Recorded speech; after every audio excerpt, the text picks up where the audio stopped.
ছেলেকে বড় করছি কত কষ্টে, তুমি জানো না। তোমাকে কত কষ্টে বড় করা হয়েছে তুমি জানো না। তুমি জানো না বাজারে গিয়া বাবা সবচাইতে কম দামি জুতাটা খুঁজেছে।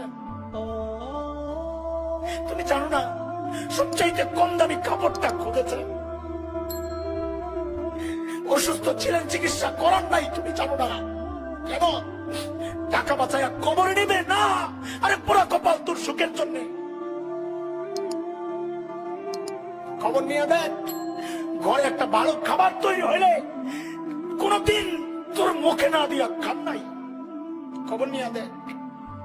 আর আজকে কি বিচার আসে, হুজুর ছেলে কামাই করে, এখন বিবি আছে, সন্তান আছে, মৌসুমি ফল ঘরে নিয়ে আইসা খাটের নিচে লুকায় রাখে, খাটের নিচে লুকায় রাখে। মাঝে মধ্যে দরজার চিপা দিয়া পর্দার আড়াল থেকে দেখি, ওই দৃশ্য দেখে সন্তান বউয়ের মুখে উঠায়া দেয়, উঠায়া, এটা সরিয়া, এটাও সরিয়া, বউয়ের মুখে উঠায়া দেয়, সন্তানের মুখে উঠায়া দেয়, এটাও সরিয়া। কিন্তু পিছন থেকে যে বুড়ি মাটা দেখতেছে, ওই মা তখন কেমন লাগে, হায় এটা কি আমার ওই সন্তান, এই সন্তান এটা যে ঘরে ভালো কোনো খাবার আসলে তার মুখে না দিয়ে আমি খাই নাই, আজকে ওই সন্তান আমি যেন না দেখি লুকায়া লুকায়া তার বউয়ের বাচ্চারে খাওয়ায়। কপা কিভাবে পারো, আরে কিভাবে পারো মা বাবার সাইরা থাকতে?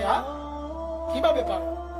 তুমি কই কই ঘরো দোয়া নেওয়ার জন্য, কই কই ঘুরো, আরে মার চেয়ে বড় দোয়া করে নেওয়ালা কে আছে রে ভাই?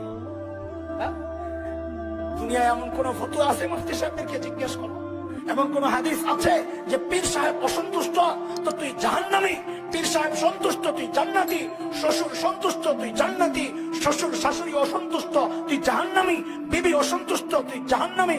আছে কোন হাদিস? একজন সন্তানের জন্য মা বাবার মুখ দিয়ে এই কথাটা বের করা, এর জীবন নিয়ামত আর কি হইতে পারে?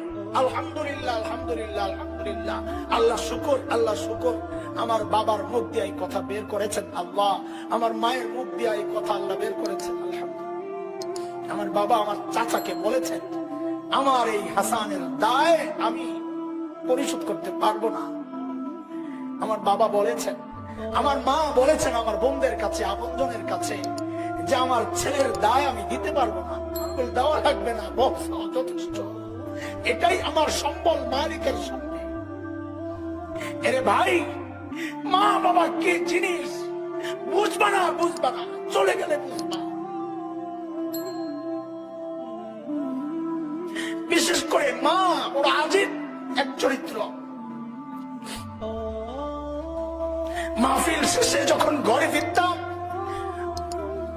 অধিকাংশ সময় তো ভোর রাতে ফিরতাম তাহাজ্জুদের ওয়াক্তে, আয় ঘরে যায় দেখতাম বিবি ঘুমায়, ছেলে ঘুমায়, মেয়ে ঘুমায়, একজন মানুষ জেগে আছেন, জায়নামাজ বিছায়া বসে আছেন। কে? মা।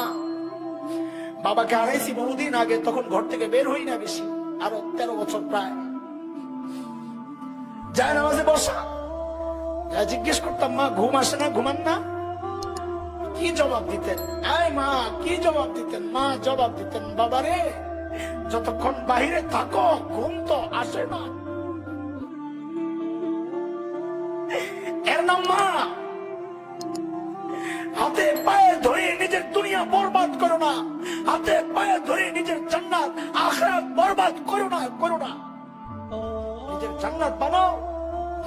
নবী বলেছেন, হুমা জান্নাতুকা ওয়া নারুকা, মা বাবাই তোমার জাহান্নাম, মা বাবাই তোমার জান্নাত।